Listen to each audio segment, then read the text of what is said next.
نحمده ونصلي على رسوله الكريم اما بعد فاعوذ باللہ من الشیطان الرجیم بسم اللہ الرحمن الرحیم۔ قابل صد احترام ڈاکٹر زاہد منیر عامر صاحب، شاہد بشیر صاحب، محمد خان نیازی صاحب، انجینئر عنایت علی صاحب و دیگر معزز حاضرین مجلس، السلام علیکم ورحمۃ اللہ وبرکاتہ۔ یہ میری خوش بختی ہے کہ آج مجھے چشمہ نیوکلیئر پاور جنریشن اسٹیشن کی مجلس اقبال کے اجلاس میں گفتگو کا اعزاز حاصل ہو رہا ہے۔ حقیقت یہ ہے کہ میں خود کو اقبال فہمی کے کسی ادنیٰ درجے پر بھی فائز نہیں پاتا، اور پھر ڈاکٹر زاہد منیر عامر صاحب، محمد خان نیازی صاحب، انجینئر عنایت علی صاحب جیسے اقبال شناسوں اور ماہرین اقبالیات کے سامنے تو میری حیثیت بالکل طفل مکتب کی سی ہے،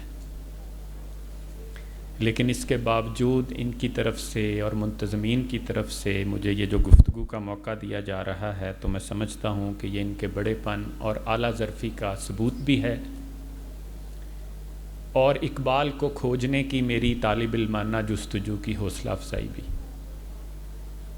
میں اس اعزاز کے لیے آپ سب کا تہہ دل سے ممنون احسان ہوں، اور یہ بھی حقیقت ہے کہ مجھ جیسے ہیچ مداں میں بالکل یہ اہلیت نہیں کہ میں فکر اقبال کے کچھ پہلوؤں پر کوئی ماہرانہ رائے دے سکوں۔ بس اپنی ذہنی سطح اور علمی استطاعت کے مطابق کچھ ٹوٹے پھوٹے خیالات ہیں جو پیش کرنے کی جسارت کروں گا۔ ویسے بھی گفتار کے اسلوب پہ قابو نہیں رہتا جب روح کے اندر متلاطم ہوں خیالات۔ امید ہے کہ آپ میری خام خیالی اور کج فکری سے درگزر کرتے ہوئے میری رہنمائی اور اصلاح فرمائیں گے۔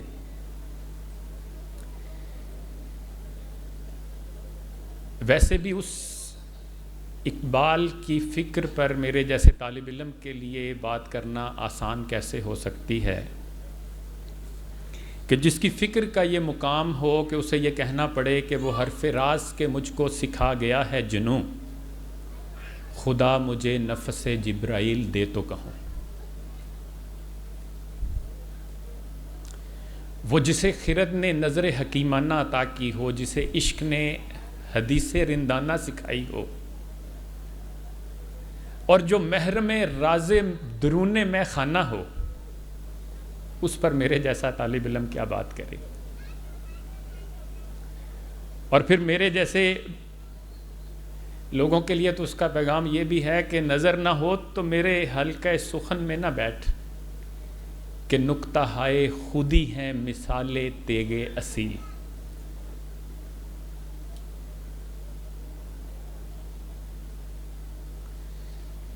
اور وہ جو جس کی فکر بلند کا یہ عالم ہو کہ وہ خدا کے ساتھ فکری اٹکیلیاں کرتا نظر آتا، قصوروار غریب الدیار ہوں لیکن تیرا خرابہ فرشتے نہ کر سکے آباد، یہ کام تیرے قدسیوں کے بس کا نہیں، انہی کا کام ہے یہ جن کے حوصلے ہیں زیادہ۔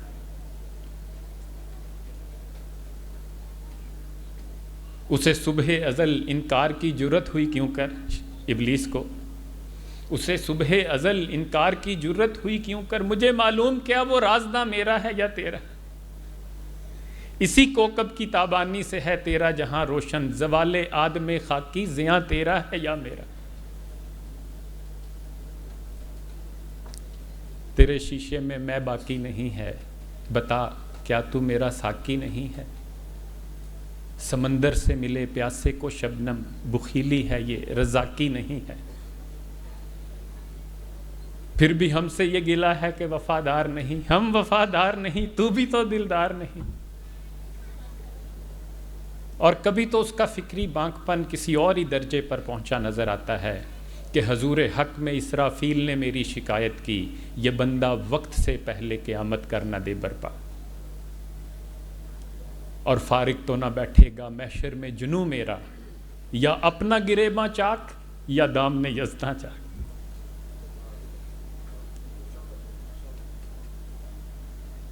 اور پھر وہ حد ادب کا پاس کرتے ہوئے خود کو کوستا بھی ہے۔ چپ رہ نہ سکا حضرت یزداں میں بھی اقبال، کرتا کو اس بندہ گستاخ کا منہ بند، جرت آموز میری تاب سخن ہے مجھ کو، شکوہ اللہ سے خاکم بدہن ہے مجھ کو۔ اور میرے جیسے طالب علم کو جب ان فکری اٹکیلیوں کی سمجھ نہیں آتی تو پھر اقبال ہی رہنمائی کرتے ہیں کہ رمزیں ہیں محبت کی گستاخی و بے باکی، ہر شوق نہیں گستاخ، ہر جذب نہیں بے باک، عشق حقیقی کی شدت اور انتہا یہ ہے کہ یہ محبت کرنے والے کو ایک حد تک گستاخی کی اجازت دے دیتا ہے اور اسے بے خوف و بے باک بنا دیتا ہے۔ کوئی مجھ سے پوچھے کہ اقبال کی عظمت کا راز کیا ہے تو میں کہوں گا کہ اللہ تعالیٰ کی ذات پر غیر متزلزل ایمان اور عشق رسول صلی اللہ علیہ وآلہ وسلم کی دولت۔ کلندر جز دو حرف لا الہ کچھ بھی نہیں رکھتا، فقیہ شہر کاروں ہے لغت ہائے حجازی کا۔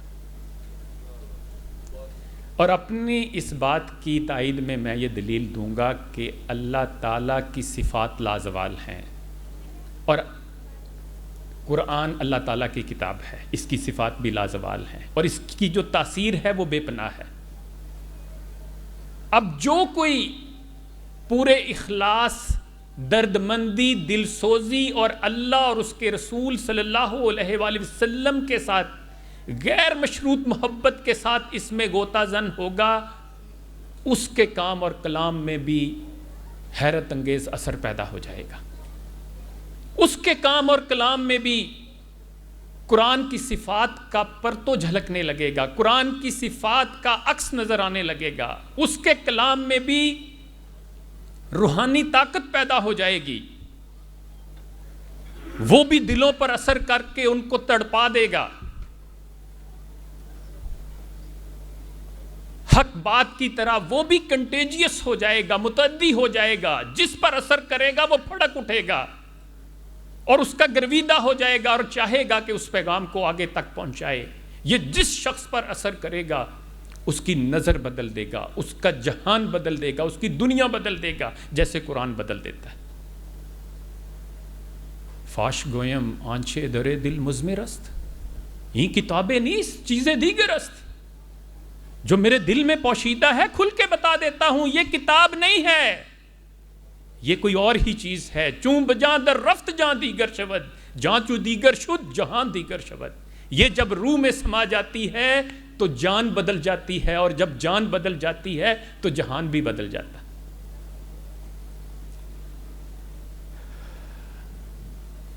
نظر آئے گا اسی کو یہ جہان دوش و فردا، جسے آ گئی میسر میری شوخی نظارہ۔ جو بھی اسلام کے عشق کے اس مکتب سے خوشہ چینی کرے گا، یہ ہو ہی نہیں سکتا کہ اللہ اس کے کام اور کلام کو عروج اور دوام عطا نہ کرے۔ جب تک دین باقی ہے، دین سے محبت کرنے والوں کا پیغام باقی رہے گا۔ اور اسی حقیقت کا اظہار خود اقبال نے اپنی نظم مسجد قرطبہ کے نشار میں کیا۔ آنی و فانی تمام معجزہ ہائے ہنر، کارے جہاں بے ثبات، کارے جہاں بے ثبات، اول و آخر فنا، باطن و ظاہر فنا، نقش کہن ہو کہ نو، منزل آخر فنا ہے، مگر اس نقش میں رنگ ثبات دوام، جس کو کیا ہو کسی مرد خدا نے تمام۔ مرد خدا کا عمل عشق سے صاحب فروغ، عشق ہے اصل حیات، موت ہے اس پر حرام۔ اے حرم قرطبہ عشق سے تیرا وجود، عشق سراپا دوام جس میں نہیں رفت و بود۔ یہ عشق کی طاقت ہے جس نے اقبال کے کلام کو عروج عطا کیا ہے اور اس میں رنگ ثبات دوام پیدا کیا ہے۔ اور یہ لاہور سے تا خاک بخارا و سمرقند امید، آرزو، محبت اور زندگی بانٹ رہا۔ ہمارے ملک کے معروف صحافی اور دانشور آصف جیلانی صاحب لکھتے ہیں کہ جب وہ وسطی ایشیا کے ملک تاجکستان کے دارالحکومت دوشنبہ کے آزادی چوک میں پارلیمنٹ کی عمارت کے سامنے پہنچے تو دیکھتے ہیں کہ وہاں جمع ہونے والے مظاہرین جوش و عقیدت سے سرشار والہانہ انداز سے اقبال کے فارسی کلام کو پڑھ رہے ہیں، اور یہ نظم تاجکستان کی ایک بڑی سیاسی جماعت رستہ خیز نے اپنے ترانے کے طور پر اپنائی، اور اسی کی گونج میں تاجکستان میں سوویت راج اور کمیونسٹ حکومت کو للکارتی رہی۔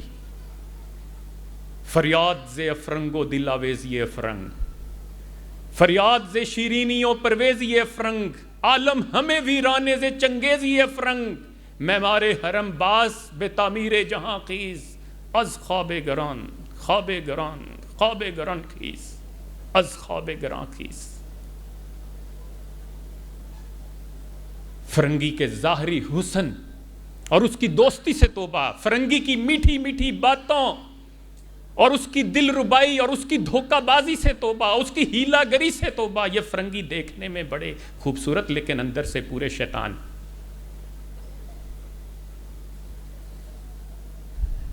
اے معمار حرم، اس جہان کی ازسر نو تعمیر کے لیے اٹھ کھڑا ہو، اٹھ اس نیند سے بیدار ہو۔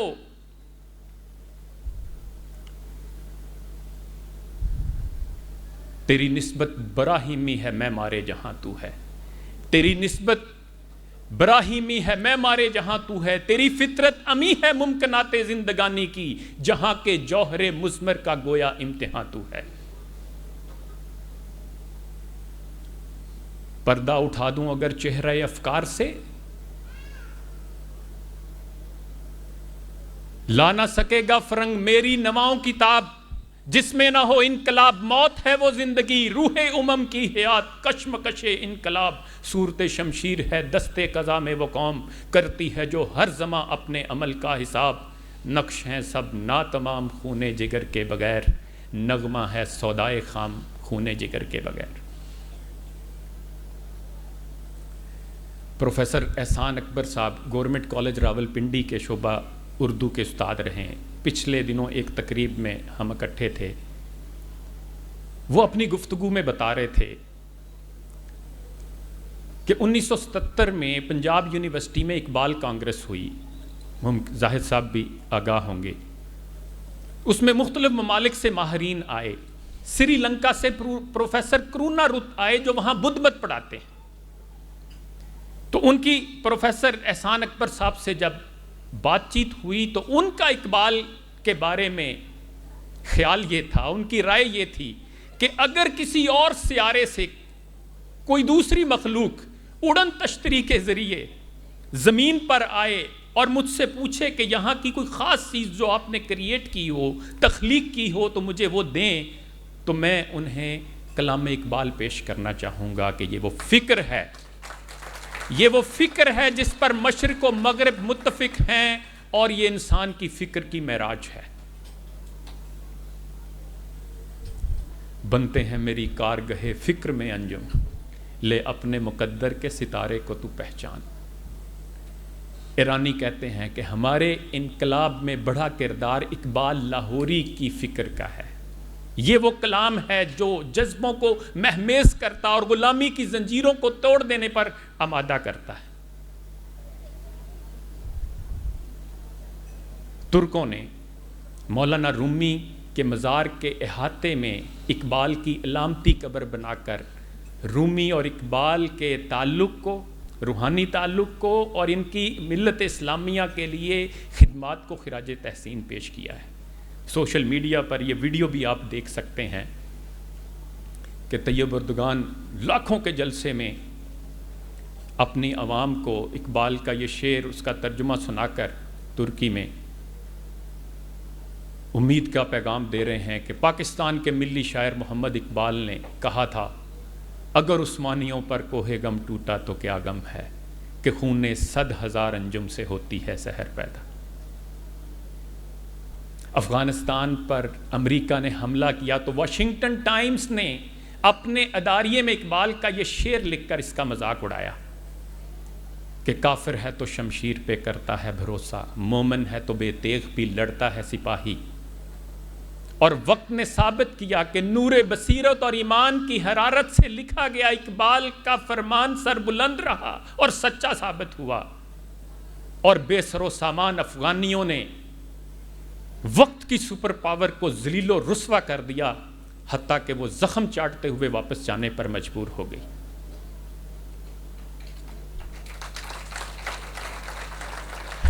یہ غازی یہ تیرے پر اسرار بندے، جنہیں تو نے بخشا ہے ذوق خدائی، دو نیم ان کی ٹھوکر سے صحرا و دریا، سمٹ کر پہاڑ ان کی ہیبت سے رائی، دو عالم سے کرتی ہے بے گانہ دل کو، عجب چیز ہے لذت آشنائی، شہادت ہے مطلوب و مقصود مومن، نہ مال غنیمت نہ کشور کشائی۔ لیکن افسوس یہ ہے کہ وہ اقبال جس کا یہ مقام ہے، اور جرمن جس کے اوپر پی ایچ ڈیاں کروا رہے ہیں اپنے لوگوں کو، ہم نے 2 سال پہلے لاہور میں پازیٹو پاکستان کے زیر اہتمام یوم اقبال کی مناسبت سے ایک تقریب منعقد کی، محترم انجینئر عنایت علی صاحب بھی وہاں موجود تھے۔ جرمنی سے ایک پاکستانی خاتون محترمہ شاہیلہ یاسمین بیگ صاحبہ کو بھی ہم نے انوائٹ کیا بطور مہمان مقرر، اور انہوں نے اپنی گفتگو میں بتایا کہ میں نے وہاں ایک دفعہ اپنی استاذہ سے باتوں باتوں میں یہ کہہ دیا کہ یہ تو ہمارے قومی شاعر ہیں، آپ ان کے اوپر پتہ نہیں کیوں تحقیق کرتے ہیں جرمن لوگ۔ تو آگے سے کہتی ہیں کہ میری استاذہ نے کہا کہ آپ پاکستانیوں کو کیا پتا کہ اقبال کیا چیز ہے، یہ ہم ہیں جو اقبال کی فکر کو ٹرانسفارم اور مٹیریلائز کر رہے ہیں اور آگے بڑھ رہے ہیں۔ ایک ولولہ تازہ دیا میں نے دلوں کو، لاہور سے تا خاک بخارا و سمرقند، تاثیر ہے یہ میرے نفس کی کے خزاں میں، مرغان سحر خاں میری صحبت میں ہے خرسند، لیکن مجھے پیدا کیا اس دیس میں تو نے جس دیس کے بندے ہیں غلامی پہ رضامند۔ کچھ گفتگو میں نے اقبال اور سائنس کے حوالے سے کرنی تھی، 2-4 پوائنٹس اس میں سے میں مختصر کروں گا، وقت کی کمی بھی مانے ہے۔ اقبال نے نیوکلیئر ٹیکنالوجی کے حوالے سے تو جو بات کہی وہ میرا خیال ہے آپ سب کو اندازہ ہی ہوگا کہ کیسے ایٹم کو توڑا جاتا ہے تو سورج کی حدت جیسی توانائی پیدا ہوتی ہے، لہو خورشید کا ٹپکے اگر ذرے کا دل چیریں۔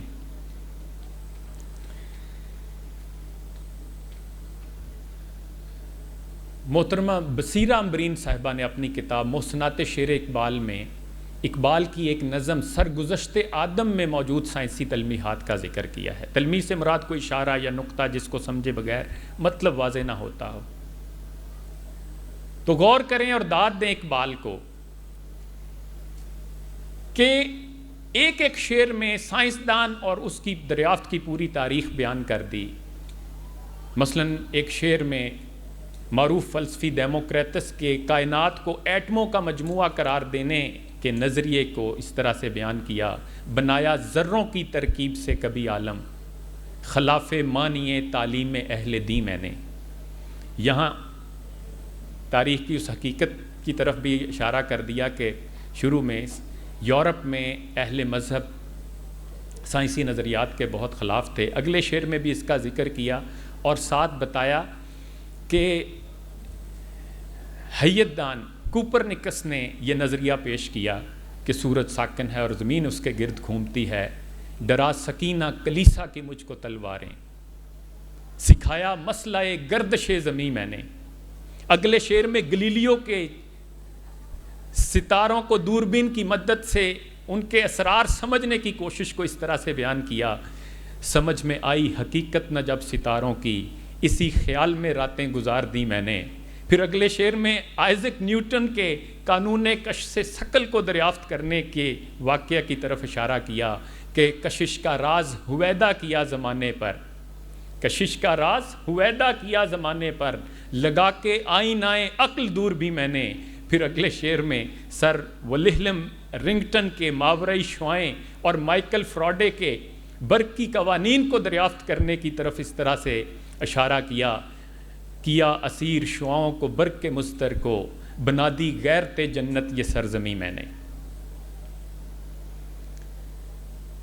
بابا اردو مولوی عبدالحق کا بیان ہے کہ 1932 میں اقبال نے ان سے کہا کہ آپ کی اردو کے لیے کوششیں قابل تعریف ہیں، مبارک ہیں، لیکن آپ کی توجہ ادب پر ہے۔ ہونا یہ چاہیے کہ سائنس کی کتابیں بھی اردو میں منتقل ہوں تاکہ مسلمان خیالی دنیا سے نکل کر عملی دنیا میں قدم رکھیں۔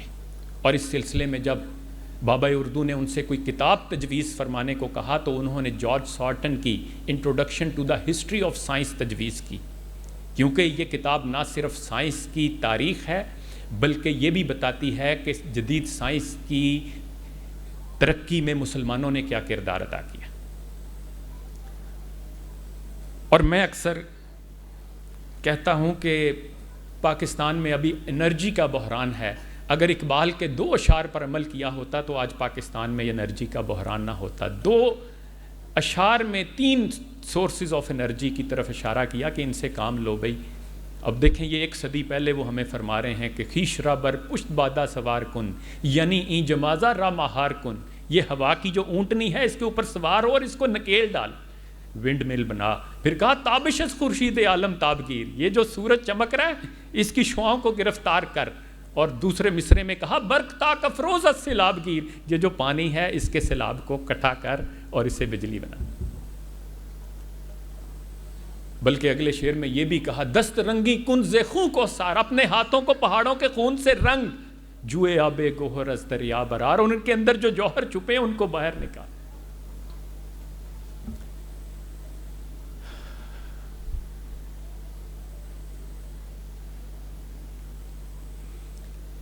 یہاں بہت سارے فزسٹ بیٹھے ہوں گے، میں تو آرٹس کا طالب علم ہوں، آپ مجھ سے زیادہ اس کو سمجھتے ہوں گے کہ اس روسٹرم کو اگر ایٹمی دوربین کے نیچے رکھیں تو یہ ختم ہو جاتا ہے، پتہ چلتا ہے کہ یہ انتہائی چھوٹے پارٹیکلز کا مجموعہ ہے، اور وہ پارٹیکلز بھی بالآخر حرکت یا توانائی ثابت ہوتے ہیں۔ یعنی اب سائنس یہ کہتی ہے کہ we are all part of our great energy field, we are all energy. اور ایگزیکٹلی یہ وہی بات ہے جس کے بارے میں قرآن نے کہا وَمَا الْحَيَاةُ الدُّنْيَا إِلَّا مَتَاعُ الْغُرُورِ، دنیا کی زندگی دھوکے کا مال ہے، یہ سب نظر کا دھوکہ ہے۔ اب فزکس یہ کہتی ہے، اور اقبال بھی 1 صدی پہلے ہمیں بتا رہے تھے کہ مجھ کو بھی نظر آتی ہے یہ بوک المونی، وہ چاند یہ تارا ہے، وہ پتھر یہ نگیں ہے، دیتی ہے میری چشم بصیرت بھی یہ فتویٰ، وہ کوہ یہ دریا ہے، وہ گردوں یہ زمین ہے، حق بات کو لیکن میں چھپا کر نہیں رکھتا، تو ہے تجھے جو کچھ نظر آتا ہے نہیں ہے۔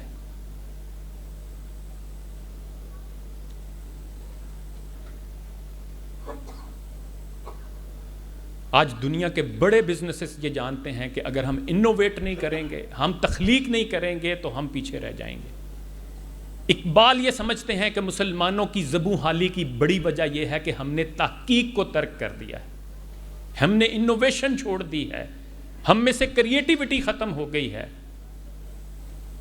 آتی ہے دمے صبح صدا عرش بری سے، کھویا گیا کس طرح تیرا جوہر ادراک، کس طرح ہوا کن تیرا نشتر تحقیق، ہوتے نہیں کیوں تجھ سے ستاروں کے جگر چاک۔ یہ جو ناسا کام کر رہا ہے یہ تم نے کرنے تھے، یہ خلا میں جو سیٹلائٹ بھیجنے یہ تم نے بھیجنے تھے، یہ ڈرون ٹیکنالوجی تم نے بنانی تھی۔ تو ظاہر و باطن کی خلافت کا سزاوار، کیا شعلہ بھی ہوتا ہے غلام خس و خاشاک، مہر و مہ و انجم نہیں محکوم تیرے کیوں تیری نگاہوں سے لرزتے نہیں افلاک۔ اب تک ہے رواں گرچہ لہو تیری رگوں میں، نے گرمی افکار نہ اندیشہ بے باک، باقی نہ رہی تیری وہ آئینہ ضمیری، اے کشتہ سلطانیوں ملائیوں پیری۔ آج دنیا میں 2.25 ارب مسلمان ہیں لیکن ذلیل و رسوا ہیں. کیوں ہمارے کاموں میں برکت نہیں رہی؟ کیوں ہماری دعائیں قبول نہیں ہوتی؟ کیوں ہماری دنیا سے دھاک اور ساکھ ختم ہو گئی ہے؟ کیوں ہم علمی میدان میں بھی زبوں حالی کا شکار ہیں اور عملی میدان میں بھی؟ کیوں ہم کوئی پائیدار تبدیلی اور انقلاب برپا کرنے کے قابل نہیں رہے؟ ان سوالوں پہ سوچتا ہوں تو اس کی رہنمائی بھی مجھے فکر اقبال میں ملتی ہے. ان سوالوں کا جواب بھی مجھے فکر اقبال سے ملتا ہے. شبی پیش خدا بگریستم زار مسلمانن چرا زارند و خارن ندا آمد نمی دانی کہ ان قوم دل دورن و محبوب ندورن. میں رات خدا کے آگے رویا گڑ گڑایا کہ یا اللہ یہ امت مسلمہ کیوں ذلیل و رسوا ہے، کیوں یہ ذلت کی گھاٹیوں میں گرتی چلی جا رہی ہے. تو مجھے جواب یہ آیا کہ تو نہیں جانتا کہ یہ قوم دل تو رکھتی ہے لیکن اب محبوب نہیں رکھتی. انہوں نے اپنے محبوب کو بھلا دیا ہے، انہوں نے اپنے محبوب سے بے وفائی کی ہے. وہ جس نے ان کو دنیا میں سر اٹھا کر جینا سکھایا، وہ جس نے ان کو دنیا کے ظالم بادشاہوں کی غلامی سے نجات دلائی، وہ جس نے دنیا کو ان کے قدموں میں ڈھیر کر دیا، یہ اس محبوب کو بھول گئے ہیں. اس لیے یہ ذلیل و رسوا ہے. میں اکثر سوچتا ہوں کہ اگر مجھے پورے کلام اقبال میں سے، اقبال کے 7,000 سے زیادہ اردو اور فارسی اشعار میں سے ایک شعر کا انتخاب کرنا پڑے تو میں یہ شعر لینا پسند کروں گا. اور میں سمجھتا ہوں کہ اس شعر میں ہمارے تمام دکھوں کا مداوا اور تمام غموں کا درما پنہا ہے. اس شعر پر عمل سے ہم عالمی استعمار کے جبر سے نجات پا سکتے ہیں. اس شعر پر عمل سے ہم دنیا کے نام نہاد ٹھیکیداروں اور جابروں کی غلامی سے آزادی پا سکتے ہیں. اس شعر پر عمل ہمیں ورلڈ بینک اور IMF سے ہماری جان چھڑا سکتا ہے. اس شعر پر عمل سے ہم دنیا میں آگے بڑھنے اور اپنا مقام پیدا کرنے کے قابل ہو سکتے ہیں. بلکہ میں تو کہوں گا اس شعر پر عمل سے پاکستان دنیا کی سپر پاور بن سکتا ہے اور امت مسلمہ اپنا کھویا ہوا مقام دوبارہ سے حاصل کر سکتی ہے. اور وہ شعر وہی ہے جو مجھے اور آپ سب کو ازبر ہے کہ کی محمد سے وفا تو نے تو ہم تیرے ہیں، یہ جہاں چیز ہے کیا لوح و قلم تیرے ہیں. اس شعر پر عمل میں ہمارے تمام مسائل کا حل موجود ہے. شرط یہ ہے کہ یہ عمل پوری جان اور دل اور روح کے ساتھ ہو، کیونکہ ہمارا حال تو یہ ہے کہ چون بنا میں مصطفیٰ خانم درود از خجالت آب میں گردد وجود. میں جب نبی کریم صلی اللہ علیہ وآلہ وسلم پر درود پڑھتا ہوں تو شرم کے مارے پانی پانی ہو جاتا ہوں، میرا پورا وجود پسینے سے شرابور ہو جاتا ہے، مجھے خود سے حیا آتی ہے. عشق می گویت کے ای محکوم غیر سینہ تو از بتان مانند دیر. عشق مجھے کہتا ہے کہ وہ جو پھر سے غیر کا محکوم بنا ہوا ہے، اور تجھے شرم نہیں آتی کہ تمہارے نبی نے تو تم کو دنیا جہان کے ظالم بادشاہوں کی غلامی سے نجات دلائی تھی، تم پھر ان کے غلام بنے ہوئے. امریکہ کے تم غلام ہو، پینٹاگون سے تم ڈرتے ہو، وائٹ ہاؤس کے آگے تم سجدہ ریز ہوتے ہو، چین کے آگے تم ہاتھ باندھ کے کھڑے ہوتے ہو، IMF سے تم بھیک مانگتے ہو، یورپ اور نیٹو کی تم چاکری کرتے ہو، زبان سے درود پڑھتے ہو اور غلامی غیروں کی کرتے ہو. اللہ اور اس کے رسول کو دھوکہ دینے کی کوشش کرتے ہیں. کوئی شرم و حیا باقی رہ گئی ہے تم میں؟ زمین کا آسماں بھی تیری کجبینی پہ روتا ہے. غضب ہے سترے قرآن کو چلیپا کر دیا تو نے، زباں سے گر کیا توحید کا دعویٰ تو کیا حاصل، بنایا ہے بت پندار کو اپنا خدا تو نے.